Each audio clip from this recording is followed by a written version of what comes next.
전반적으로 이제 상장 얘기도 마무리를 지어드렸고요. 이어서 또 한 가지 이번에는 말씀드렸던 것처럼 세종시로 한번 가보도록 하겠습니다. 오늘 정부가 1차 노동시장 개혁 추진 방안을 발표했는데요. 역시 이 가운데서는 요즘에 핫하게 논쟁이 되고 있는 임금 피크제 문제나 또 비정규직에 대한 처우 문제들도 많이 논의가 됐다고 합니다. 어떤 구체적인 내용들이 있었는지 역시 취재기자 한번 연결해 보도록 할 텐데요. 현재 이재경 기자 전화 연결돼 있습니다. 이재경 기자. 네, 이재경입니다. 예. 임금 피크제 얘기부터 한번 해보도록 하겠습니다. 사실 어떤 방식이나 도입을 두고 많은 논란과 또 마찰이 있었는데 정부 측에서는 과연 어떤 계획을 가지고 있는지도 궁금합니다. 어떤 내용들이 나왔나요? 네, 임금 피크제는 정년을 앞둔 근로자가 3년에서 5년 동안 임금을 줄여나가는 방식입니다. 장년층 근로자 임금이 이렇게 줄어드는 만큼 청년을 고용하라는 겁니다. 청년층과 장년층 간 노노 갈등을 부추긴다는 노동계 반발이 거센 상황이죠. 이 때문에 고용노동부는 노동자 동의 없이 임금 피크제를 도입할 수 있도록 취업규칙 개선과 운영 지침을 개정하는 것을 추진하고 있습니다. 공공기관부터 우선 도입하고 민간 부분에는 지원금 지급 등을 통해 임금 피크제를 확산시키기로 했습니다. 기획재정부는 각 공공기관에 임금 피크제 제도를 설계하고 별도 정원을 확정하라는 권고안을 이미 지난달 내려보냈습니다. 각 공기관에 대해선 임금 피크제 시행을 경영평가에 반영하고 인센티브를 주기로 했습니다. 이렇게 전 공공기관에 임금 피크제를 정착시켜 내년부터 2년간 6,700여 명의 청년층 채용이 유지되도록 한다는 방침입니다. 민간 부문에는 30대 그룹을 중심으로 임금 피크제를 확산하기로 했습니다.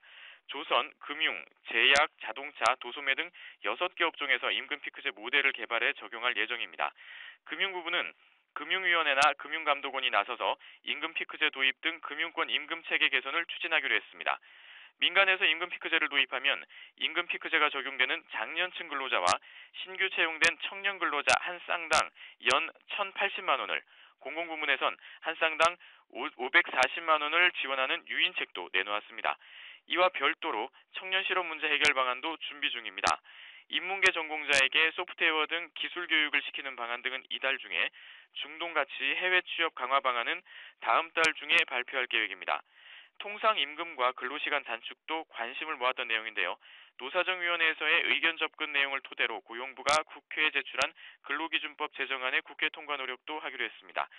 통상임금은 사용자가 근로자에게 정기적이고 일률적으로 지급하기로 한 사전에 정한 금품으로 정의하고 있고, 근로시간은 휴일 근로를 연장 근로에 포함하는 등의 내용입니다.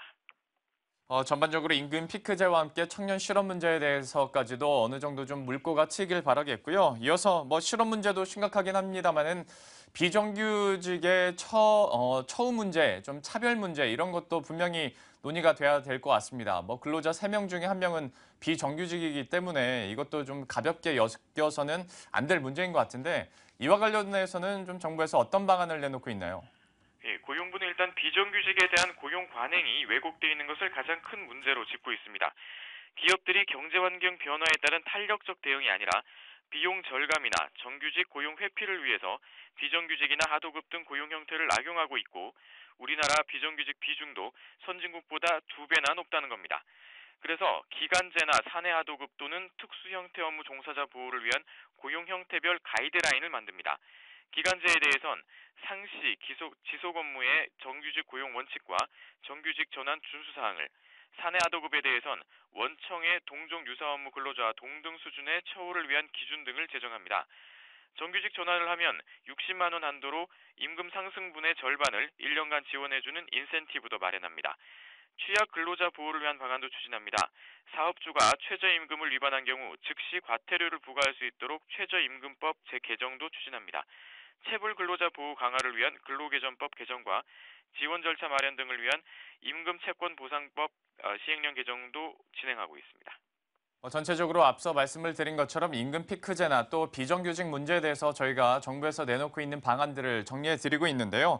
이와 함께 좀 많은 문제들이 또 사회적으로 또 기업과 관련해서 있긴 하겠습니다만은 참 오랫동안 논의가 되고 있는 어떤 대기업과 하청업체 간의 갑을 논란도 분명히 좀 해결돼야 할 문제 중 하나입니다. 역시 이것 때문에 근로조건도 좀 악화되고 있는 상황이라고 하는데 정부에서는 이와 관련해서는 또 어떤 대처 계획하고 있나요?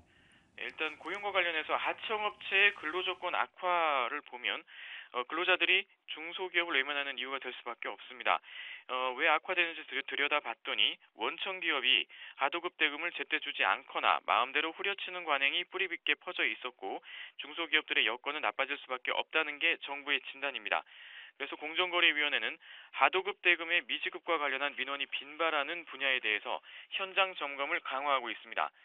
지난 3월엔 의류, 4월엔 선박, 5월엔 자동차와 건설 분야에 대해 현장 점검을 했고 이달에는 기계업종에 대해서 점검을 벌이고 있습니다.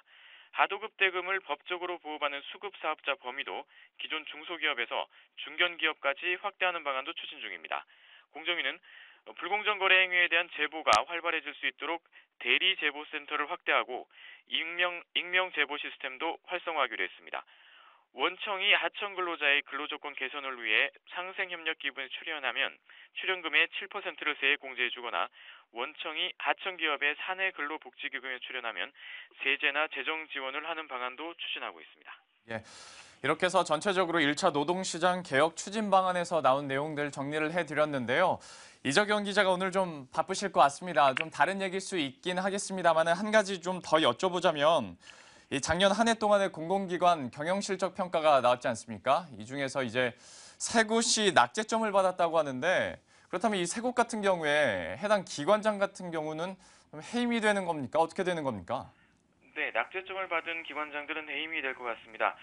기획재정부가 오늘 공공기관 운영위원회에서 작년도 공공기관들의 경영실적 평가 결과를 확정했습니다. 내용을 보면 경영실적은 S등급에서부터 A, B, C, D, E등급까지 총 6가지인데요. 이 가운데 마지막 2등급, 즉 아주 미흡 등급인 한국광물자원공사, 한국중부발전, 한국시설안전공단의 기관장은 해임을 건의했습니다. 2등급 기관은 총 6개인데 이 중에 한국가스공사와 선박안전기술공단, 한국정보화진흥원 등 3개 기관은 지난해 말 기준으로 기관장 재임 기간이 6개월 미만이거나 기관장이 공석이어서 해임 건의 대상에서 제외했습니다.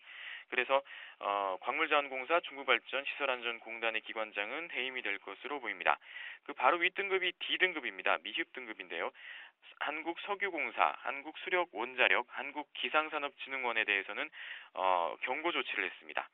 이렇게 D등급 이하 15개 기관에 대해서는 차년도 경상경비 예산 편성 시 1% 이내에서 감액을 하게 됩니다. 반면에 한국도로공사, 한국수자원공사 등 A등급 이상 15개 기관은 1% 이내에서 예산을 증액해 주기로 했고 C등급 이상을 받은 101개 기관에 대해서는 성과급을 지급하기로 했습니다. 네, 이렇게 해서 이정현 기자와 함께 오늘 아침에 세종시에서 나오고 있는 소식들은 거의 다 알아본 것 같습니다. 지금까지 증권부의 이정현 기자와 함께했습니다. 수고 많으셨습니다. 네, 감사합니다. 네.